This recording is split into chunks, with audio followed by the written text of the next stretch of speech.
नमस्कार दोस्तों, मैं संदीप आपका अभ्यर्थी डायरी हमारे यूट्यूब चैनल में स्वागत करता हूं।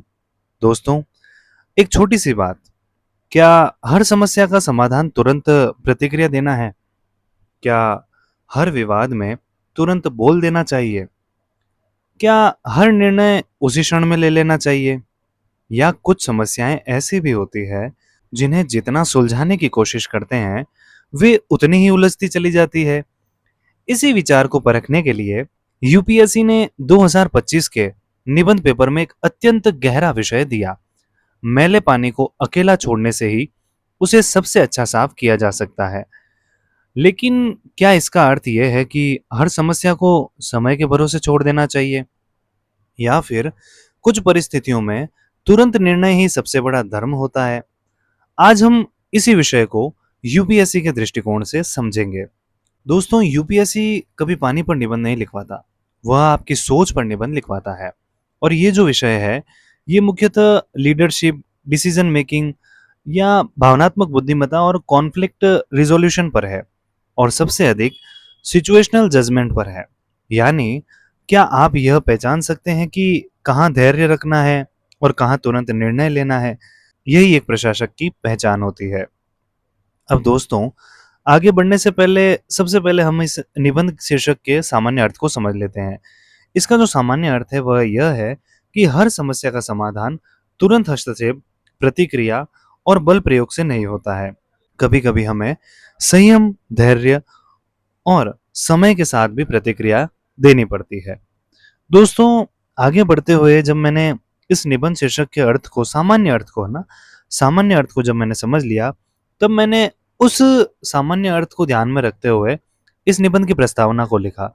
और जैसा कि आप सभी को पता है, मैं आप सभी से हमेशा कहता हूँ कि प्रस्तावना में मैं हमेशा 2 कहानियों का समामेलन करता हूँ और तीसरे पैराग्राफ में उन दोनों ही कहानियों को जोड़ते हुए शीर्षक से चरितार्थ करता हूँ। दोस्तों, इसमें मैंने पहले पैराग्राफ में एक युवा धनुर्धर की बात को उठाया है, जो प्रतियोगिता हार गया। वह क्रोधित होकर अपने गुरु के पास पहुंचा और बोला, मैं अभी इसी समय अपनी सारी गलतियां सुधारना चाहता हूँ। गुरु उसे नदी किनारे ले गए, एक लकड़ी उठाई और पानी को बार बार हिलाने लगे। निर्बल पानी कुछ ही क्षणों में मैला हो गया। फिर उन्होंने लकड़ी बाहर निकाल दी और दोनों शांत बैठ गए। कुछ देर बाद वही मिट्टी नीचे बैठ गई और पानी फिर से साफ हो गया। तब गुरु बोले, व्याकुल मन भी इसी जल की तरह होता है। और ठीक यही बात 2020 के किसान आंदोलन में भी दिखाई देती है, जो मैंने प्रस्तावना के दूसरे पैराग्राफ में लिखी है। यदि हर चरण में केवल बल प्रयोग होता तो शायद स्थिति और अधिक बिगड़ जाती। लेकिन संवाद, प्रतीक्षा और धैर्य ने तनाव को व्यापक हिंसा में बदलने से काफी हद तक रोके रखा। ये उदाहरण आपके फ्लो चार्ट में प्रस्तावना के भाग के रूप में भी दिया गया है, जिसे आप देख सकते हैं। दोस्तों, इसके आगे बढ़ते हुए मैंने मुख्य भाग को लिखा। मुख्य भाग में मैंने वही प्रश्नात्मक शैली को शामिल किया है, और उसी प्रश्नात्मक शैली को शामिल करते हुए मैंने कुछ प्रश्नों को भी उठाया है। जैसे क्या प्रत्येक समस्या का समाधान जैसे कि प्रत्येक समस्या का समाधान क्या सदैव त्वरित हस्तक्षेप होता है, या कभी-कभी समय और संयम भी उसकी प्रतिक्रिया हो सकती है? इसके बाद में व्यक्तिगत स्तर पर परिवार, प्रशासन, समाज और अंतर्राष्ट्रीय संबंधों में भी क्या हमें शांत रहना चाहिए या त्वरित प्रतिक्रिया देनी चाहिए? और एक अन्य पक्ष, जिसे मैं सामान्यतः विपक्ष कहूँगा, आतंकवाद, महामारी, आपदा में भी क्या हमें संयम को बरतना चाहिए या फिर त्वरित प्रतिक्रिया देनी चाहिए? ये मैंने सरल भाषा में इसलिए समझाने का प्रयास किया है ताकि हम इन्हीं आयामों को विस्तार दे सकें और अपने निबंध को पूरा कर सकें। अब तक हमने इस निबंध का शाब्दिक अर्थ समझा, इसका वास्तविक अर्थ समझा और यह भी समझा कि यूपीएससी इस विषय के माध्यम से हमारी निर्णय क्षमता की परीक्षा लेना चाहता है। लेकिन अब सबसे महत्वपूर्ण प्रश्न उठता है, क्या वास्तव में हर समस्या का समाधान धैर्य और समय में छिपा होता है? यदि हम जीवन को ध्यान से देखें तो पाएंगे कि अनेक समस्याएं ऐसी होती है जिन्हें हम अपनी जल्दबाजी से और अधिक उलझा देते हैं। जैसे मटमैले पानी को बार बार हिलाने से उसकी गंदगी बढ़ती जाती है, उसी प्रकार हर विवाद में तुरंत प्रतिक्रिया देना कई बार समाधान नहीं, बल्कि नई समस्याओं को जन्म देता है। सबसे पहले बात करते हैं व्यक्तिगत स्तर की। जरा सोचिए, जब कोई व्यक्ति अत्यधिक क्रोध में होता है, क्या उस समय लिया गया उसका निर्णय निष्पक्ष होता है? शायद नहीं। क्रोध में मनुष्य पहले प्रतिक्रिया देता है और बाद में पछताता है। यही कारण है कि आधुनिक मनोविज्ञान में कूलिंग ऑफ पीरियड की अवधारणा विकसित हुई। इसका अर्थ है कि जब भावनाएं उफान पर हो, तब निर्णय मत लीजिए। पहले स्वयं को समय दीजिए, क्योंकि शांत मन ही सही निर्णय ले सकता है। इसी संदर्भ में गौतम बुद्ध और अंगुलीमाल की कथा हमारे सामने आती है। अंगुलीमाल एक भयानक डाकू था। यदि बुद्ध चाहते तो उसके विरुद्ध केवल दंड की भाषा बोलते, लेकिन उन्होंने धैर्य, करुणा और आत्मसंयम का मार्ग चुना। परिणाम यह हुआ कि एक हिंसक व्यक्ति समाज सुधारक बन गया। यही इस निबंध का पहला संदेश है। मनुष्य का सबसे बड़ा परिवर्तन बाहरी दबाव से नहीं, बल्कि आंतरिक शांति से आता है। और इसीलिए बुद्ध ने कहा भी था, क्रोध को प्रेम से, बुराई को अच्छाई से और असत्य को सत्य से जीतो। अब प्रश्न ये है, क्या यही सिद्धांत केवल व्यक्ति तक सीमित है? जवाब है नहीं। यह परिवार और समाज पर भी समान रूप से लागू होता है। जरा अपने जीवन के अनुभव को याद कीजिए। कितने रिश्ते ऐसे होते हैं जो किसी बड़े अपराध से नहीं, बल्कि एक क्षण के क्रोध, एक गलत शब्द या एक गलत फहमी से टूट जाते हैं। यदि उसी समय दोनों पक्ष थोड़ा मौन धारण कर ले, थोड़ा समय दे दें और संवाद का अवसर दें, तो वही विवाद समाप्त हो जाता है या समाप्त हो सकता है।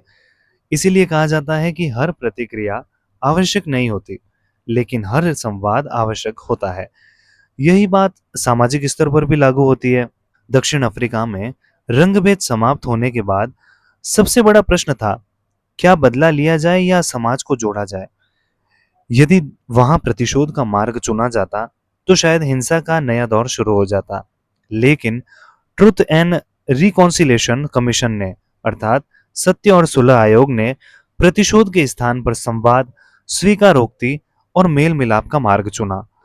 भारत का मिजोरम शांति समझौता 1986 भी यही सिखाता है कि जहां संवाद संभव हो, वहां धैर्य कई बार बंदूक से अधिक प्रभावी सिद्ध होता है। अब आइए एक कदम और आगे बढ़ते हैं। क्या राजनीति और अंतर्राष्ट्रीय संबंधों में भी धैर्य की भूमिका होती है? बिल्कुल होती है। आज हम भारत और बांग्लादेश के बीच भूमि सीमा समझौते की सफलता देखते हैं, लेकिन बहुत कम लोग जानते हैं कि यह समझौता एक दो वर्षों में नहीं हुआ। इसके पीछे लगभग 4 दशकों तक संवाद, विश्वास निर्माण और धैर्य की प्रक्रिया चली। जरा कल्पना कीजिए, यदि दोनों देशों ने केवल शक्ति प्रदर्शन का मार्ग अपनाया होता, तो क्या स्थायी समाधान संभव था? शायद नहीं। यही कारण है कि सफल कूटनीति की सबसे बड़ी शक्ति केवल सैन्य बल नहीं होती, बल्कि संवाद और पारस्परिक विश्वास होता है। इसलिए कहा जाता है, यदि आप अपने शत्रु के साथ स्थायी शांति चाहते हैं, तो पहले उसे अपना संवाद साझेदार बनाइए। अब एक बिल्कुल अलग आयाम की बात करते हैं। क्या प्रकृति भी यही संदेश देती है? उत्तर है हाँ। यदि किसी वन क्षेत्र को कुछ वर्षों के लिए मानवीय हस्तक्षेप से मुक्त छोड़ दिया जाए, तो धीरे धीरे वहां जैव विविधता वापस लौटने लगती है।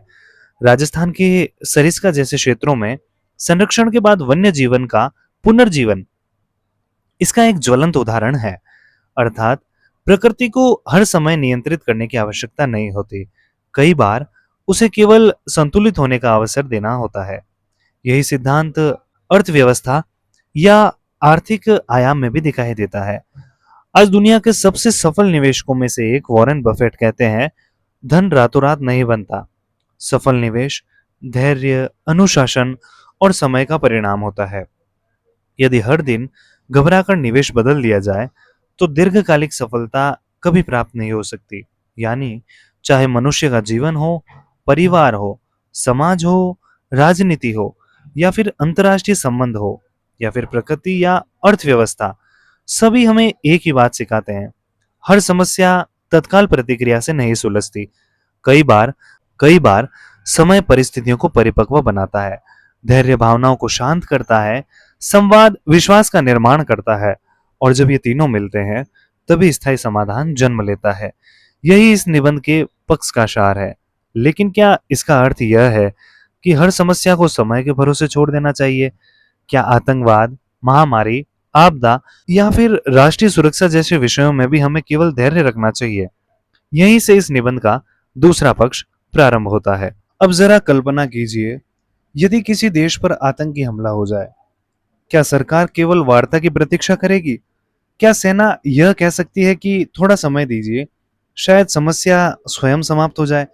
स्पष्ट रूप से जवाब होगा नहीं। राष्ट्रीय सुरक्षा उन क्षेत्रों में आती है जहां समय का प्रत्येक क्षण नागरिकों के जीवन से जुड़ा होता है। 26/11 का मुंबई हमला याद कीजिए। कुछ ही घंटों में सैकड़ों लोगों का जीवन बदल गया। यदि उस समय सुरक्षा एजेंसियां केवल संवाद का मार्ग अपनाती, तो क्या नागरिक सुरक्षित रह पाते? इसी प्रकार हाल के पहलगाम आतंकी हमले जैसे उदाहरण भी बताते हैं कि कुछ परिस्थितियों में राज्य का पहला कर्तव्य संवाद नहीं, नागरिकों की सुरक्षा होता है। यही कारण है कि आतंकवाद के विरुद्ध कार्यवाही में त्वरित, समन्वित और निर्णायक निर्णय आवश्यक माने जाते हैं। चाणक्य ने भी कहा है, शत्रु और संकट को छोटा समझकर टालना अंततः बड़े विनाश का कारण बनता है। अर्थात जहां राष्ट्र की सुरक्षा दांव पर हो, वहां धैर्य नहीं, कर्तव्य सर्वोपरि होता है। एक दूसरा अन्य आयाम महामारी और आपदा प्रबंधन का है। अब एक और प्रश्न, यदि कोविड-19 महामारी के समय सरकार यह सोचती कि कुछ दिन प्रतीक्षा करते हैं, शायद संक्रमण अपने आप कम हो जाएगा, तो क्या होता? संभवतः लाखों और लोगों की जान खतरे में पड़ जाती। कोविड के दौरान अस्पतालों को विस्तार, ऑक्सीजन की व्यवस्था, पीपीई किट, टीकाकरण अभियान और जांच सुविधाएं, ये सभी निर्णय तत्काल लिए गए। क्यों? क्योंकि वहां समय ही जीवन था। इसी प्रकार यदि किसी क्षेत्र में भूकंप आ जाए या अचानक बाढ़ आ जाए, तो क्या प्रशासन यह कह सकता है कि पहले परिस्थितियां शांत होने देते हैं? जवाब है नहीं। इसीलिए एनडीआरएफ गोल्डन आवर की अवधारणा पर कार्य करता है। विशेषज्ञ मानते हैं कि आपदा के बाद के शुरुआती कुछ घंटे हजारों लोगों का जीवन बचा सकते हैं। इसीलिए कुछ समस्याएं ऐसी होती है जहां समय देना नहीं, बल्कि समय पर पहुंच जाना सबसे बड़ा समाधान है। एक अन्य आयाम सामाजिक आयाम या फिर सामाजिक न्याय का आयाम। एक प्रश्न आप स्वयं से पूछिए, यदि किसी महिला के साथ घरेलू हिंसा हो रही हो, यदि कोई बच्चा शोषण का शिकार हो, यदि मानव तस्करी हो रही हो, तो क्या हम कह सकते हैं कि समय सब ठीक कर देगा? बिल्कुल नहीं। ऐसी परिस्थितियों में प्रतीक्षा अन्याय को और गहरा कर देती है। कानून की सबसे बड़ी शक्ति उसकी समयबद्ध प्रतिक्रिया होती है। आज भी एनसीआरबी के आंकड़े बताते हैं कि महिलाओं के विरुद्ध अपराधों के लाखों मामले दर्ज होते हैं। यदि न्याय मिलने में वर्षों की देरी हो, तो पीड़ित के लिए न्याय का वास्तविक अर्थ ही समाप्त हो जाता है। इसलिए कहा जाता है, न्याय में देरी अन्याय के समान होती है। इसलिए सामाजिक न्याय के क्षेत्र में धैर्य नहीं, तत्परता ही करुणा का वास्तविक रूप है। और एक अन्य और अंतिम आयाम पर्यावरण और आर्थिक आयाम। क्या जलवायु परिवर्तन, प्रदूषण, भूजल का अत्यधिक दोहन या जंगलों की कटाई समय के साथ स्वयं समाप्त हो जाएगी? उत्तर है नहीं। यदि आज हम पर्यावरण संरक्षण के लिए नीतियां नहीं बनाएंगे, तो आने वाली पीढ़ियां उसकी कीमत चुकाएगी। इसीलिए स्वच्छ भारत अभियान, मिशन लाइफ, सतत विकास लक्ष्य, ये सभी केवल योजनाएं नहीं है, बल्कि समय पर हस्तक्षेप के ज्वलंत उदाहरण है। इसी प्रकार 2008 की वैश्विक आर्थिक मंदी को याद कीजिए। यदि उस समय सरकारें और केंद्रीय बैंक हस्तक्षेप न करते, तो पूरी वैश्विक अर्थव्यवस्था गहरे संकट में चली जाती। यानी कुछ समस्याएं ऐसी होती है जो समय के साथ शांत नहीं होती, बल्कि और अधिक विकराल हो जाती है, और उनके लिए हमें त्वरित हस्तक्षेप या त्वरित प्रतिक्रिया करना जरूरी होता है। इसलिए इस निबंध का विरोध यह नहीं कहता कि धैर्य गलत है, बल्कि वह केवल हमें सावधान करता है। हर समस्या मैले पानी जैसा नहीं होती है। कुछ समस्याएं समय मिलने पर स्वयं साफ हो जाती है, लेकिन कुछ समस्याओं में समय के साथ गंदगी नहीं बैठती, बल्कि जहर फैलता है या फैलता चला जाता है। ऐसी परिस्थितियों में मौन, धैर्य और प्रतीक्षा समाधान नहीं, बल्कि समस्या का हिस्सा बन जाते हैं। इसीलिए जहां मानव जीवन, राष्ट्रीय सुरक्षा, सामाजिक न्याय, पर्यावरण या फिर आर्थिक संकट में हो, वहाँ सकारात्मक, समयबद्ध और निर्णायक हस्तक्षेप ही सच्चा विवेक है। अब दोस्तों हम निष्कर्ष की बात करते हैं ना, यानी कि आगे की राह की। तो यह जो बात है कि हमें कहाँ पर संयम बरतना चाहिए और कहाँ पर हस्तक्षेप करना चाहिए, ये परिस्थिति की प्रकृति पर निर्भर करता है। कभी भी किसी एक सिद्धांत का हम कठोर पालन नहीं कर सकते हैं। हमारे निर्णय विवेक के अनुसार होने चाहिए। जहाँ ज़रूरी हो, समय उचित हमें हस्तक्षेप करना चाहिए। जैसा कि मैंने आपको बताया था, जलवायु परिवर्तन के मुद्दे पर या फिर आर्थिक संकट के मुद्दे पर या फिर राष्ट्रीय आपदा या आतंकवाद के मुद्दे पर हमें यथोचित कार्यवाही या फिर समय अनुसार हस्तक्षेप करना चाहिए। अब दोस्तों आगे बढ़ते हुए मैं आपको ये बताऊंगा कि मैंने इस निबंध को किस रूप में लिखा है। तो आइए हम उस निबंध को पढ़ते हैं और उसके ऊपर विस्तृत चर्चा करते हैं। दोस्तों ये रहा हमारा निबंध। मैले पानी को अकेला छोड़ने से ही उसे सबसे अच्छा साफ किया जा सकता है। जैसा कि मैंने आपको बताया था, मैंने इस निबंध शीर्षक की प्रस्तावना को दो अलग-अलग कहानियों से, घटनाक्रमों से लिखा है, जिसमें जो प्रस्तावना का पहला पैराग्राफ है, पहली कहानी या पहला घटनाक्रम है, एक युवा धनुर्धर प्रतियोगिता में हार गया। क्रोध और निराशा में उसने अपने गुरु से कहा कि वह तुरंत अपनी गलतियों को सुधारना चाहता है। गुरु उसे पास की नदी पर ले गए और पानी में एक लकड़ी डालकर उसे बार-बार हिलाने लगे। कुछ ही क्षणों में स्वच्छ जल मटमैला हो गया। फिर उन्होंने लकड़ी निकाल ली और कुछ देर शांत बैठ गए। थोड़ी ही देर में वही मिट्टी नीचे बैठ गई और जल पुनः निर्मल हो गया। गुरु ने कहा, व्याकुल मन भी इसी जल की तरह होता है। जब उसे प्रतिक्रियाओं से हिलाते रहोगे, वह और अधिक भ्रमित होगा। उसे थोड़ी शांति और समय दो, समाधान स्वयं स्पष्ट होने लगेगा। ठीक इसी प्रकार प्रस्तावना की दूसरी कहानी, दूसरा पैराग्राफ, जो कि 2020 के जो कि 2020 के किसान आंदोलनों से संबंधित है। इसी प्रकार 2020 के किसान आंदोलन के दौरान अनेक अवसर ऐसे आए जब तत्काल टकराव की आशंका थी, किंतु कई चरणों में संवाद, प्रतीक्षा और तनाव कम करने के प्रयासों ने स्थिति को व्यापक हिंसा में बदलने से रोका। यद्यपि समस्या का अंतिम समाधान सरल नहीं था, फिर भी यह स्पष्ट हुआ कि प्रत्येक सामाजिक विवाद का उत्तर केवल त्वरित बल प्रयोग नहीं होता। कई बार धैर्य, संवाद और समय परिस्थितियों को परिपक्व बनाते हैं, जिससे समाधान की संभावनाएं बढ़ती है। उपयुक्त दोनों घटनाएं हमें उस गहन सत्य की ओर ले जाती है कि मैले पानी को अकेला छोड़ने से ही उसे सबसे अच्छा साफ किया जा सकता है। अर्थात जीवन, समाज और शासन की अनेक समस्याओं में हर क्षण हस्तक्षेप करना बुद्धिमत्ता नहीं है। कई बार समय, धैर्य, आत्मसंयम और परिस्थितियों को स्वाभाविक रूप से स्थिर होने का अवसर देना ही सबसे प्रभावी उपाय सिद्ध होता है। अब जो निबंध का मुख्य भाग है, जैसा कि मैं आप सभी को बताता हूँ कि निबंध के मुख्य भाग को मैं प्रश्नात्मक शैली में शुरू करता हूँ। फिर एक-एक कर इन प्रश्नों के उत्तर के माध्यम से इस निबंध शीर्षक को या इस निबंध शीर्षक के उत्तर को मैं विस्तार देता हूँ। तो आइए अब इसके ऊपर दृष्टिपात करते हैं। अब प्रश्न है कि क्या प्रत्येक समस्या का समाधान त्वरित हस्तक्षेप में निहित है? क्या कभी-कभी समय और धैर्य ही सबसे प्रभावी उपाय बन जाते हैं? क्या मानव मन, परिवार, समाज, प्रशासन और अंतर्राष्ट्रीय संबंधों में भी मैले पानी की तरह परिस्थितियों को शांत होने का अवसर देना आवश्यक होता है? क्या हर परिस्थिति में केवल प्रतीक्षा ही उचित है? या आतंकवाद, महामारी और आपदा जैसी परिस्थितियों में त्वरित निर्णय ही कर्तव्य बन जाता है? अंततः प्रश्न यह है कि कब धैर्य बुद्धिमत्ता है और कब तत्काल कार्यवाही विवेक का परिचायक है। अब यदि हम पहले पहलू पर ध्यान दें, तो हम पाते हैं कि प्रत्येक समस्या का समाधान त्वरित हस्तक्षेप में निहित नहीं होता। अनेक समस्याएं ऐसी होती है जिनका मूल कारण परिस्थितियों का असंतुलन, भावनाओं का आवेग या सामाजिक अविश्वास होता है। ऐसे मामलों में बार-बार हस्तक्षेप समस्या को सुलझाने के बजाय और अधिक उलझा देता है। जैसे मटमैले जल को लगातार हिलाने से उसकी गंदगी बढ़ती जाती है, वैसे ही हर विवाद में तत्काल प्रतिक्रिया अनेक बार समाधान के बजाय टकराव को जन्म देती है। सबसे पहले मानव मन इस सत्य की पुष्टि करता है, क्रोध, शोक या निराशा के क्षणों में व्यक्ति की निर्णय क्षमता प्रभावित हो जाती है। आधुनिक मनोविज्ञान भी कूलिंग ऑफ पीरियड को स्वस्थ निर्णय का आधार मानता है। बुद्ध द्वारा अंगुलीमाल का परिवर्तन किसी दंड से नहीं, बल्कि धैर्य, करुणा और आत्मसंयम से संभव हुआ। इससे स्पष्ट होता है कि मनुष्य का सबसे बड़ा परिवर्तन बाहरी दबाव से नहीं, बल्कि आंतरिक शांति से आता है। इसी संदर्भ में गौतम बुद्ध ने कहा है, क्रोध को प्रेम से, बुराई को अच्छाई से और असत्य को सत्य से जीतो। यही सिद्धांत परिवार और समाज पर भी लागू होता है। अधिकांश पारिवारिक विवाद क्षणिक आवेश से उत्पन्न होते हैं और समय तथा संवाद से समाप्त हो जाते हैं।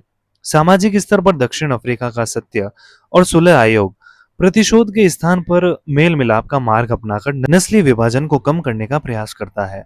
भारत में भी मिजोरम शांति समझौता यह सिद्ध करता है कि संवाद और विश्वास निर्माण कई बार सैन्य शक्ति से अधिक स्थायी समाधान प्रदान करते हैं। लोकतांत्रिक राजनीति और कूटनीति में भी धैर्य की महत्ता स्पष्ट दिखाई देती है। भारत और बांग्लादेश के बीच भूमि सीमा समझौता 4 दशकों से अधिक समय तक चले संवाद और पारस्परिक विश्वास का परिणाम था। यदि दोनों देशों ने त्वरित प्रतिक्रिया और शक्ति प्रदर्शन का मार्ग अपनाया होता, तो सीमा विवाद और अधिक जटिल हो सकता था। प्रकृति और अर्थव्यवस्था भी यही संदेश देती है। किसी वन क्षेत्र को संरक्षण देकर कुछ वर्षों तक मानवीय हस्तक्षेप से मुक्त रखा जाए, तो जैव विविधता पुनर्जीवित होने लगती है। सरिस्का और कई वेटलैंड में इसके उदाहरण मिलते हैं। इसी प्रकार दीर्घकालिक निवेश के समर्थक वॉरेन बफेट का दर्शन भी यही है कि स्थायी सफलता धैर्य, अनुशासन और समय से प्राप्त होती है, न कि आवेगपूर्ण निर्णयों से।